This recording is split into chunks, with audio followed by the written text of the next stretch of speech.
अस्सलाम वालेकुम। इस वीडियो लेक्चर सीरीज़ में हम एक नया कोर्स स्टार्ट कर रहे हैं जो कि है प्रोबेबिलिटी एंड स्टैटिक्स। तो स्टैटिक्स के अंदर हमने काफ़ी टाइप्स की चीज़ें पढ़नी है, like mean, median, mode, quartile, decile वगैरह। ठीक है। और प्रोबेबिलिटी के अंदर जो कि चांसेस होते हैं उसके बारे में पढ़ेंगे। अगर किसी बंदे को एक कंपनी हायर कर रही है, ठीक है, और काफ़ी लोग हैं उसके अंदर, तो उसको हम कैसे चूज़ करेंगे। तो सारी की सारी चीज़ें सारी प्रोबेबिलिटी में आती हैं।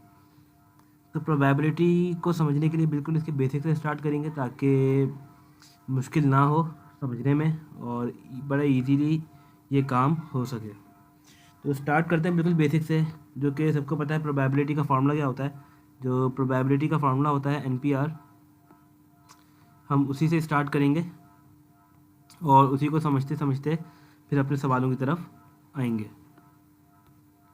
तो NPR इसका एक फार्मूला है जो कि बराबर होता है n factorial divide by n minus r factorial के। ठीक है, ये आ गया प्रोबेबिलिटी का फार्मूला।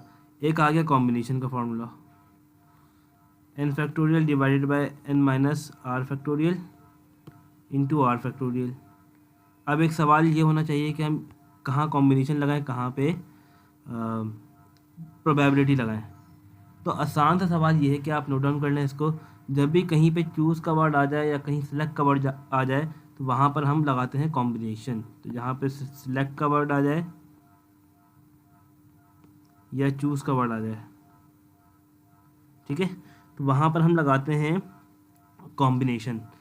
और परमुटेशन कब लगता है, जब आप किसी भी चीज़ की अरेंजमेंट मालूम कर रहे हो। ठीक है ना, अरेंजमेंट जहाँ पर भी वर्ड आ जाए आप वहाँ पर परमुटेशन लगाते हैं कि अरेंज करना है इस वर्ड को या इन लोगों को, तो वहाँ पर हम लगाते हैं परमुटेशन। तो इस तरीके से हम अपनी चीज़ें देखेंगे। तो ये बेसिक फॉर्मूले थे, बिल्कुल ही बेसिक। अब हम थोड़ा सा सवाल की तरफ आते हैं। बिल्कुल बेसिक सवाल से स्टार्ट करेंगे ताकि प्रॉब्लम ना हो हमें। प्रोबेबिलिटी निकालने का तरीका क्या होता है या कॉम्बिनेशन निकालने का तरीका क्या होता है, एक बेसिक सा और इसका बता दूं। ये फॉर्मूले और किसके बराबर होते हैं, जो आपके फेवरेबल कंडीशंस हैं अपॉन टोटल कंडीशन। जो कि आपकी फेवरेबल कंडीशन है, जो आप चाह रहे हैं आप उसको ऊपर रखें और डिवाइड में ये रख लें। ठीक है, आप इस तरीके से भी अपना निकाल सकते हैं अपना काम, फेवरेबल कंडीशन और अपॉन टोटल कंडीशन। अब स्टार्ट करते हैं कुछ बेसिक क्वेश्चंस की तरफ से जो कि हेल्प करेंगे इन्हीं फॉर्मूले को समझने में। जैसे कि आप देख रहे हैं कि यहाँ पर लिखा हुआ है 2.51 पे अ box contain 50 envelope 500 envelope of which. अब आपको ये बता रहा है कि एक बॉक्स है जिसके अंदर 500 एनवेलप है। ठीक है, एक बॉक्स है उसके अंदर 500 एनवेलप्स हैं। तो मैं यहाँ पर लिख देता हूँ कि जो टोटल नंबर ऑफ़ एन है वो कितने हैं, 500 है। ये एनवेलप की तादाद आ गई है। और ऑफ विच 75 कंटेन मीन्स के जब उसमें से 500 में से 75 जो 75 एनवेलप हैं उसमें हैं $100 इन कैश। तो मैं यहाँ पर लिखता हूँ कि 7 एनवेलप। तो 75 हमें रिप्रेजेंट कर रहा है एनवेलप को। ठीक है, और इसके अंदर कितने हैं, $100। तो मैंने ये इस तरीके से लिख दिया। आगे लिखा हुआ है 150 कंटेन $25। ठीक है, और 150 जो 150 है आपके पास, जो 150 एनवेलप हैं उसके अंदर कितने हैं, 150 एनवेलप के अंदर हैं $25 आई थिंक। देख लेते हैं इसको। ठीक है, और 275 कंटेन $10 इन 275 कंटेन $10। तो यहाँ पर डेटा में लिखते हैं 275 कंटेन $10। ठीक है, अगर आप एनवेलप को काउंट भी करेंगे तो ये इसका सम 500 आएगा। ठीक है, तो आप इसको देख भी सकते हैं। आप जब इसको सम करेंगे तो ये बनेगा 0 एंड 75 में प्लस करें आप 350 और ये 500 ही बनेगा। ठीक है, ये एडिशनल था, ये मैंने बता दिया है। वैसे सम करेंगे तो 500 ही आएगा इसका। अब इसने सवाल में क्या कहा है, अब करना ये है कि एन एनवेलप में भी परचेज फॉर $25 के एक एनवेलप है वो परचेज़ किया, ख़रीदा गया $25 का। What is the sample space of different amount of money. Assign करें इसकी probability to the sample point and then find the probability that the first envelope purchase contain less than $100। उसने ये कहा है इन शॉर्ट कि आपको इसकी total sample space बताएंगे कितनी है, ठीक है। हाँ, तो टोटल सैंपल स्पेस आप बता देंगे कि 500 है, जो कि आपको गिवन है। And then find the probability. अब जो सवाल आया है वो ये सवाल है, find the probability that purchase contain less than $100। उनकी प्रोबेबिलिटी बताएं जिसके अंदर कितने डॉलर से कम है, $100 से कम है। तो मैं बोल देता हूँ कि प्रोबेबिलिटी, उसकी प्रोबेबिलिटी बतानी है, और मैं एक्स डिनोट कर देता हूँ कि वो नंबर है मेरे पास, जो कि $100 से एनवेलप कम है, ठीक है। मुझे असल में ये बतानी है। अब इनको बताने का क्या तरीका है, अब इसको आपने किस तरीके से लेना है, जिस तरह भी मैंने आपको एक सवाल कह रहा हूँ, फॉर्मूला बताया है, favourable condition upon total condition, ठीक है। तो आपने बिल्कुल वही अप्लाई करना है। अब आपकी फेवरेबल कंडीशन क्या है, फेवरेबल से मुराद ये है कि आपको चाहिए क्या। अब आपको वो करना है, आपको सेलेक्ट वो करना है जो कि वो एनवेलप मेंटेन करने हैं जो कि $100 से कम हो। अब आप इनमें से सर्चिंग करें, आपको पता चलेगा कि कितनी चीज़ें हैं जो कि इस तरह की हैं। तो मैंने यहाँ पर देखा कि 275 एनवेलप हैं, 275 एनवेलप हैं जो कि 100 से कम है। 150 एनवेलप हैं जो कि 100 से कम है। 75 एनवेलप हैं लेकिन वो 100 हैं, तो इसको हम स्किप कर देंगे। तो पता ये चला कि अगर मैं इन दोनों एनवेलप को प्लस भी कर दूंगा तो इनका सम भी 100 से एक्सीड नहीं करेगा। तो हमें करना क्या है, सिंपल, हमें प्रोबेबिलिटी निकालनी है यहाँ पर इसकी। तो सबसे पहले हमें प्रोबेबिलिटी पता होनी चाहिए किसकी, 150 वाले की, कि 150 वाले एनवेलप के अंदर प्रोबेबिलिटी क्या आ रही है और उसका सम। देन प्रोबेबिलिटी ऑफ 275 के जो दूसरा आपके पास एनवेलप है उसकी प्रोबेबिलिटी क्या है। प्रोबेबिलिटी किस तरह निकलेगी, जो भी आपके पास आंसर है आप उसको डिवाइड कर दें किससे, टोटल से, तो आपके पास सिंपल आ जाएगा। मैंने यहाँ पे 150 लिख दिया है, तो यहाँ पर लिखना चाहिए, क्योंकि डॉलर की बात कर रहे हैं हम, तो डॉलर लिखना चाहिए कि डॉलर इतने हों। तो पहले वाले में $25 हैं, तो $25 की प्रोबेबिलिटी निकालनी है कि कितने एनवेलप उसके अंदर हैं, और यहाँ पर यहाँ पर $10 की, ठीक है। अब इसको सॉल्व करना है, सिंपल है। क्या करना है, अच्छा ये इसी के बराबर है, ठीक है। $25 किसके बराबर है, अब आप चेक करेंगे कितने एनवेलप है। $25 में कितने एनवेलप है, 150। ये आपके आ गई 150 फेवरेबल कंडीशन। टोटल कंडीशन कितनी है, मेन से टोटल कंडीशन पूरे एनवेलप कितने, 500, तो टोटल आ गया आपके पास 500 प्लस $10 की प्रोबेबिलिटी है 275 अपॉन 500।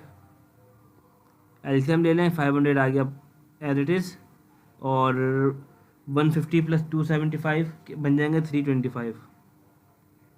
कैलकुलेटर्स में डाल के आप इसको और सिंप्लीफाई कर लें, आपके पास और स्मॉल आंसर आ जाएगा जो इंटीजर के अंदर आएगा, ठीक है। तो ये आपका आंसर था, जो कि वो हमने प्रोबेबिलिटी निकाली है जो कि जो एनवेलप 100 से कम थे, जो $100 से कम रखते थे पैसे अपने पास, हमने उनकी प्रोबेबिलिटी इस तरीके से निकाल दी है। अब चलते हैं अगले सवाल की तरफ।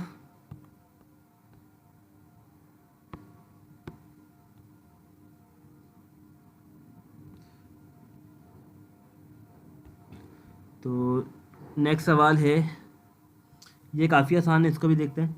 Tickets are numbered from 1 to 100। एक टिकट हैं जिनके नंबर हुए हुए हैं 1 से लेकर 100 तक। They are shuffled and the ticket is drawn at random.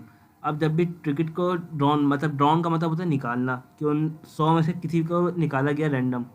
तो what is the probability that the draw ticket has even number, कि वो प्रोबेबिलिटी बताओ कि जब टिकट निकाली गई रैंडमली तो उसके अंदर कितने इवन नंबर थे। और फिर पार्ट बी में कहा हुआ the number multiple the number 5 और अ मल्टीपल ऑफ 5, के 5 हो या उससे उसका मल्टीपल हो, मीन्स के 5, 10, 15, 20 ये मल्टीपल हो गए। और पार्ट सी में कहा हुआ है the number which is greater than 75।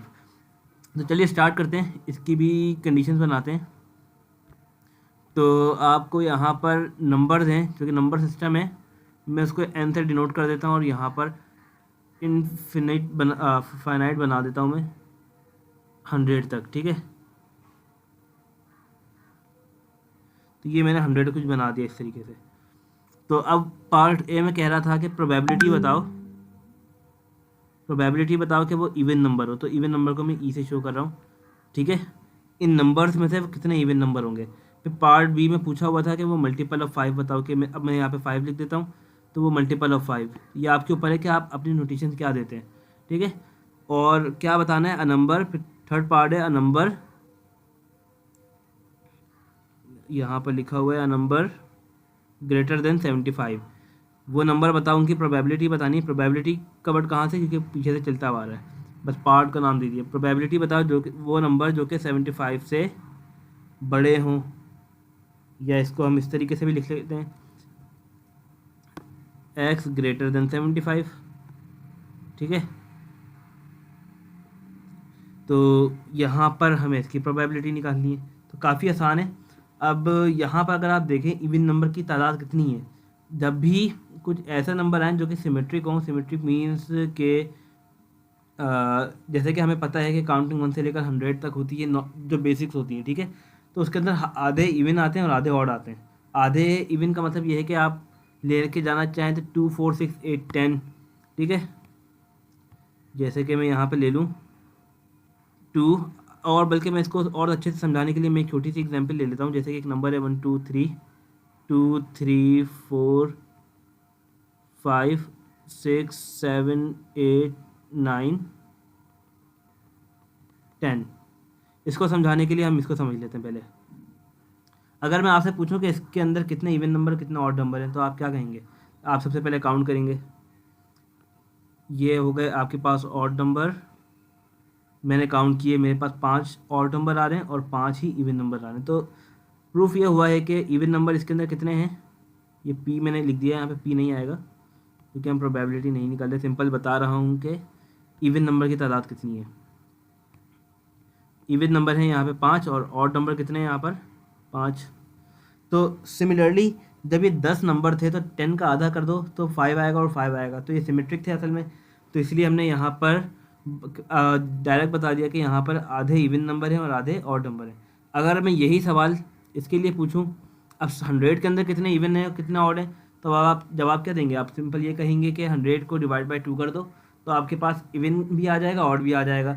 तो अगर मुझे इवन नंबर चाहिए तो इवन नंबर कितने हैं मुझे 50, ठीक है। ये मैंने पता कर लिया, जैसे कि एग्जांपल मैंने बताई है आपको। तो इस तरीके से ये हो गया एक। और अब हम मुझे चाहिए इसकी प्रोबेबिलिटी। अब प्रोबेबिलिटी कैसे निकालूंगा, अब मुझे प्रोबेबिलिटी चाहिए ई मेरा है फेवरेबल कंडीशन, क्योंकि मुझे इवन नंबर की जिसकी भी प्रोबेबिलिटी निकाली जाती है वो हम उसे फेवरेबल कंडीशन का नाम दे देते हैं। जिसकी भी प्रोबेबिलिटी निकाली जाती है हम उसको इवन नंबर, उसको हम फेवरेबल कंडीशन का नाम देते हैं। तो फेवरेबल कंडीशन मेरे पास कितने नंबर कितने आ गए 50। अब टोटल कितने थे, कितने में से निकाले आपने 100 में से। और जिस तरह मैंने आपको बताया था कि ये आधे होते हैं, आधे इवन होते हैं और आधे ऑड होते हैं। तो प्रोबेबिलिटी भी असल में यही बताता है कि इसके अंदर आधे इवन नंबर आएंगे और आधे ऑड आएंगे। अब यही सवाल एक और पूछ लिया जाता है कि अब इसके अंदर से बताओ कि ऑड नंबर कितने हैं, तो उस ऑड नंबर का भी जवाब सिंपल सा यही होता है 1/2, ठीक है। अब पार्ट सी में क्या कहा हुआ है, पार्ट सी में कहा हुआ है कि 5 या 5 का मल्टीपल, लेकिन नंबर्स यही होने चाहिए 1 से लेकर 100 तक। तो अब हम यहाँ पर ऐसा करते हैं कि 5 का टेबल लिख लेते हैं ताकि अच्छा सा क्लियर हो जाएगा। पार्ट बी जो है क्या है 5, इसको लिख लेते हैं 5 10 15 20 25 30 35 एंड क्या हो जाएगा 40 45 45 के बाद 50 50 के बाद 55 एंड ये चलता जाएगा कब तक, अब टिल 100। अब मुझे काउंट करना है, मैं काउंट कैसे करूँगा ये नंबर कितने आएंगे। इसके लिए भी बड़ा आसान तरीका ये है, जब भी आपको इस तरह का कोई सवाल आए, जब आपको बताना हो कि इसके अंदर मल्टीपल्स कितने हैं, तो आप क्या करें, जो भी आपके पास नंबर है सैम्पल स्पेस का 100, ठीक है। इसको मैं दूसरे पेन से लिख देता हूँ ताकि इसको आप नोट डाउन कर लें और काफ़ी हेल्पफुल रहेगा इस तरह करने के लिए आपको। तो क्या करते हैं, सैम्पल स्पेस में आपके पास टोटल नंबर थे 100, किसका मल्टीपल निकालना है आपको 5 का, तो 5 आपने रखा, 5 1 5 5 2 10 एंड 0 ऊपर। तो आपके पास कितने आ गए नंबर्स 20। मतलब ये है कि आपके पास 20 ऐसे नंबर्स हैं जो कि 5 के मल्टीपल्स हैं, ठीक है। अगर आप इसको 5 के साथ मल्टीप्लाई करें तो आपके पास आंसर 100 आना चाहिए। तो 5 टू द 10 एंड 0 आ जाएगा एज इट इज़, तो 100 हो गया। तो इस तरीके से हम चीज़ें निकाल सकते हैं। तो अब करेंगे क्या, तो अब फेवरेबल कंडीशन मेरे पास ये आ गई है, क्योंकि मुझे इसकी प्रोबेबिलिटी निकालनी है कि मल्टीपल ऑफ 5 कितने, मल्टीपल ऑफ 5 कितने हैं 20। तो मैं यहाँ पर लिख देता हूँ प्रोबेबिलिटी ऑफ 5 कि मुझे इसका मल्टीपल निकल रहा है। तो फेवरेबल ऊपर आ गया, जिसका फेवरेबल निकालना है। टोटल कितने हैं 100, क्योंकि 100 में से थे। तो जब इसको सॉल्व करूँगा तो 0 से 0 कैंसिल हो गया और 1/5 बन गया, ठीक है। तो ये आपके पास एक आंसर आ गया है। तो इस तरीके से हमने अपना आंसर निकालना है। अब एक सवाल था पार्ट सी के अंदर, नंबर ग्रेटर दैन 75। ये तो काफ़ी आसान है और आई होप कि आप लोगों ने पहले से ही कर लिया होगा ये, कि नंबर ग्रेटर देन 75 से लेकर 100 तक की काउंटिंग है, ठीक है ना। 75 से लेकर 100 तक की काउंटिंग है, 100 तक की काउंटिंग। अब इसने ये कहा है कि बताओ कि 75 से ज़्यादा कितने नंबर है 100 तक। तो सिंपलीफाई है कि आप लोग भी आसानी से बता देते हैं कि 25 नंबर है, ठीक है। 100 माइनस 75, तो 100 माइनस 75 करेंगे तो आपके पास सिंपल 25 आ जाएगा और आप लोग खुद बता भी देंगे, ठीक है। तो फेवरेबल कंडीशन क्या आ गई 25 डिवाइड बाई 100, क्योंकि आपके पास टोटल कंडीशन यही है, तो आंसर आएगा 1/4। तो ये आपका एक आंसर आ गया है। तो इस तरीके से आप अपने सारे काम कर सकते हैं, ठीक है। अब हम देखते हैं क्वेश्चन नंबर 3, जो कि काफ़ी आसान है। लिखा हुआ है 3 अनबायस्ड कॉइन आर टॉस्ड, ठीक है, with the probability of obtaining all head two head, ठीक है, 1 हेड एटलीस्ट 1 हेड और एटलीस्ट 2 हेड एंड 1 टेल। तो देखिए इसको निकालने का तरीका बहुत ही आसान है। तो इसके 2 तरीके हैं, मैं आपको दोनों तरीके बताता हूँ। कि इसके अंदर इसने कहा हुआ है कि 2 कॉइन्स को टॉस किया गया है, 3 कॉइन को टॉस किया गया है, ठीक है। तो 2 कॉइन को टॉस किया गया है, 3 कॉइन कितने हैं मेरे पास 3। जब हम मुझे इसका सैम्पल स्पेस बनाना होता है कि कितनी पॉसिबिलिटीज़ है, तो हम क्या करते हैं सैम्पल स्पेस के लिए जो भी पावर 2 रखेंगे और जो भी पावर होगी कॉइन की, जो भी नंबर आए आप उसको यहाँ पे रख दें। तो क्या बन जाएगा 2 की power 3 which is equal to 8, ठीक है। तो आपके पास एक ये सैम्पल स्पेस बन गया, मीन्स कि आपके पास टोटल कितने हैं n 8 आ गए आपके पास। अब आपको निकालना था एटलीस्ट 1 हेड। पहले इसको मैनुअली करके देखते हैं, फिर इसके बाद एक ट्रिक देखते हैं उसकी। जब हम इसका सैम्पल स्पेस बनाएंगे तो सैम्पल स्पेस का मतलब ये है कि आप इसके अंदर इस तरह रखेंगे, आपको हेड हेड, ठीक है, फिर हेड हेड टेल, फिर हेड टेल हेड, फिर टेल हेड टेल, फिर आप रखेंगे यहाँ पर हेड टेल टेल, फिर आप रखेंगे टेल हेड टेल। तो बस यहाँ पर कितने हो गए 1 2 3 4 5 6, तो ये हो गया है। फिर टेल टेल हेड हो गया आपके पास एक, और तीसरा बन जाएगा एक तो टेल टेल टेल बनेगा। एक सैम्पल स्पेस और रह गया है, तो वो कौन सा है, टेल हेड हेड, ये एक सैम्पल स्पेस रह गया था, ठीक है। तो ये शुरू में आना था खैर, लेकिन अब बन गया है। तो आपके पास ये 8 पॉसिबिलिटीज़ हैं, ये 8 सैम्पल स्पेस हैं। सैम्पल स्पेस को हम ऐसे शो करते हैं। तो 8 शो ये कर रहा है कि आपके पास 8 वैल्यूज़ होंगी। तो आप काउंट करें यहाँ पर 1 2 3 4 5 6 7 8, ठीक है। अब सवाल में था एटलीस्ट 1 हेड, या बल्कि नहीं, सवाल हम देख लेते हैं नीचे ला के।